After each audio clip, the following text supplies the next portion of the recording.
What's up, everybody? Chris Wild here with another video, and ever since I started doing these videos back in the summertime, I've never not wanted to do a video as much as I have this one. I've put this off for the past couple days. I did a live stream right after the Eagles lost to the Patriots, but this has been the most annoying loss that I can remember in a long time. Going into the game, I wanted to really already put up a bunch of excuses before the game even started. I looked at mysteriously Jordan Howard not playing after a bye week. Alshon Jeffrey being out of the game. Of course, no Deshaun Jackson. Jordan Matthews playing his first game as an Eagle. And Jay Ajayi signing on Friday. It was just a lot of factors that went against the Philadelphia Eagles. Especially when you're going up against Tom Brady, who, in my mind, in my opinion, is probably the best quarterback to ever play the game. And a Patriots defense that is the best in the league.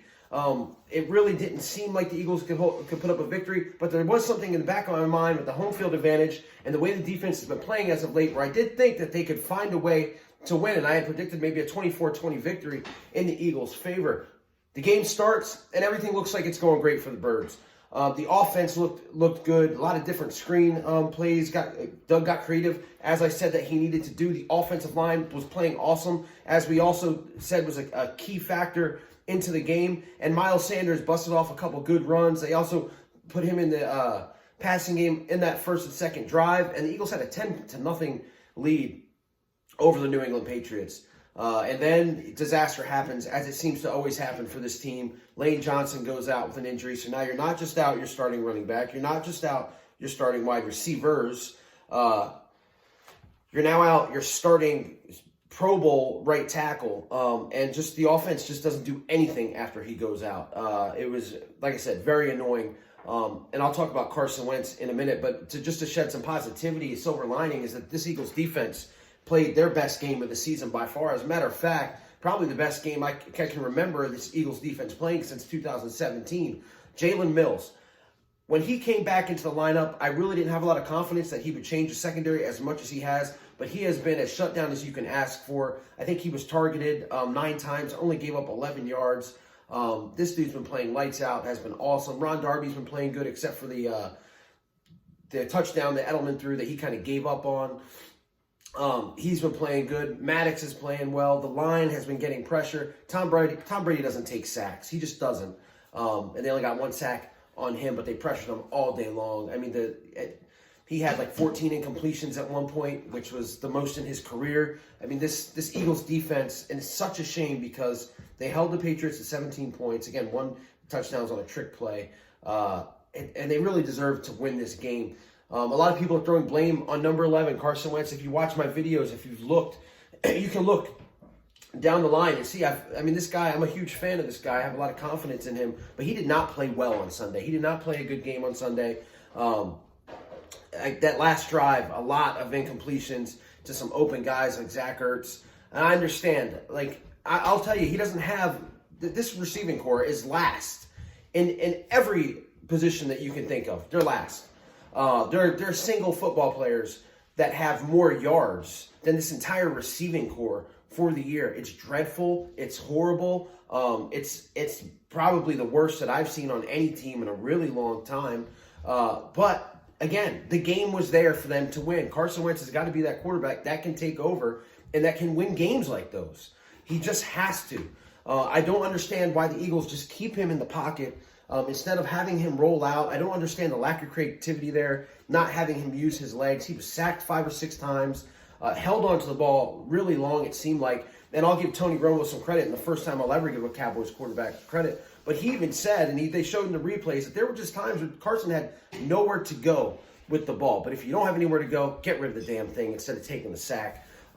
Jason Peters, to me, played like shit. A couple big penalties. I would have rather seen Dillard in there, to be honest with you. And then bringing up Andre Dillard, I don't understand how when Johnson goes out, you can't just move Dillard to right tackle. How has he not been trained in that position as well throughout the year? I don't get it. You have Visay in there, he gets his ass kicked, and you do nothing, absolutely nothing to change that up. And I'm kind of going off now, but the run game, Miles Sanders holds the ball, has 4 carries in the second half. It's out. That's insane to me. I understand he tweaked something, but he was in the game at the end. 4 carries is just ridiculous when you don't have Howard. Ajayi doesn't even see the football. I understand, like, he just signed Friday, hasn't even practiced with the team, but you can't throw him out there as a decoy at least.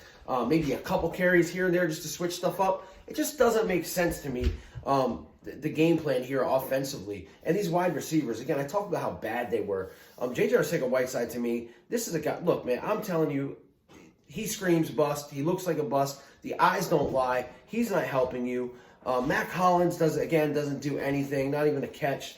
And Nelson Aguilar, if I've ever seen a player that just needs to get cut away from a team, it's Nelson Aguilar, because he is at the point where he's costing you football games. That last throw on 4th and 10 that Carson Wentz threw, that any other potent wide receiver catches that football. His body is twisted like a pretzel when it shouldn't have been. It was in his hands. He drops it. Could have tied the game up. I don't know where they go from there. But just, again, it's hard to really come down on Carson when you've got that kind of productivity. I mean, this is a quarterback that goes into the game with literally just your 2 tight ends. And Belichick will take those away from you all day long, as he did as the game went on. And Doug just didn't do it. Boston Scott. How does Boston Scott get the same amount of carries as Miles Sanders? Here's a guy who looked great in that first series. Dynamic running back. Again, he's getting better each time. And Boston Scott, a practice squad player, it's frustrating. It was an annoying loss because the Eagles had it right there. They had no business winning that football game with the amount of injuries that they had. No business. But they were right there, and it was right in Carson's hands. And that's a game, to me, that your franchise quarterback, that your superstar quarterback, and if you want to be called elite, you've got to win those games. Carson Wentz has not brought this team back in the fourth quarter, I don't know, ever, it seems like. And that was a game, I mean, that could have been a career-defining game right there against the Patriots. But the Eagles lose 17-10, and just the most annoying loss of the season. And after this, I don't even want to talk about it again. So now what do we do? Now where do we go? Oh, the Seattle Seahawks come into Lincoln Financial Field off a bye, which, again, it's really funny to me that the Eagles have 3 straight road games, then have 3 straight home games, but 2 of the teams that they play are powerhouse teams coming off their bye. Again, I don't know, conspiracy theory or not, but it's kind of funny that the Eagles get put in those positions. But you're facing a Seattle team that I think is better than the New England Patriots. Russell Wilson is having an MVP-type year. The Eagles aren't good against mobile quarterbacks.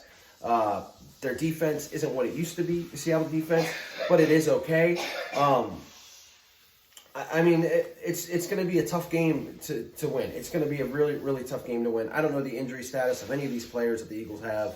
But at this point, even if you have all your healthy wide receivers, that's a negative anyway. So again, maybe I'll do another review video later on in the week, but I think this might just be it because, again, I'm kind of at a loss for any optimism here. Again, the one silver lining is the defense has been playing really well. This is going to be a home game at 1 o'clock against Seattle, and the Eagles need this win. If they have any hopes of making the playoffs, stats and numbers will tell you differently that they can still get in because the latter part of their schedule is very easy, but there's no guarantees at this point. There's just no guarantees at this point with this football team. So it's getting noisy in my house. So before I get really annoyed by that, I'm going to let you guys go. Again, Eagles lose 17-10 against the Patriots. Hard game coming up against Seattle. If you guys have any ideas on how that we could possibly win this game, go ahead and leave your comments. Also, like, share, and subscribe. As always, I just recently hit 200 subscribers. I'd like to thank each and every one of you for that. That's a big thing for me, getting to 200. And let's just keep rolling on here. So go Birds. And hopefully next week is a better week than this week. See you. I'm Faith, and this is Owen, and we wanted to let you know that you need to like this video, subscribe, and turn on your notification bell so you never miss another one of Chris Wild's videos. Bye!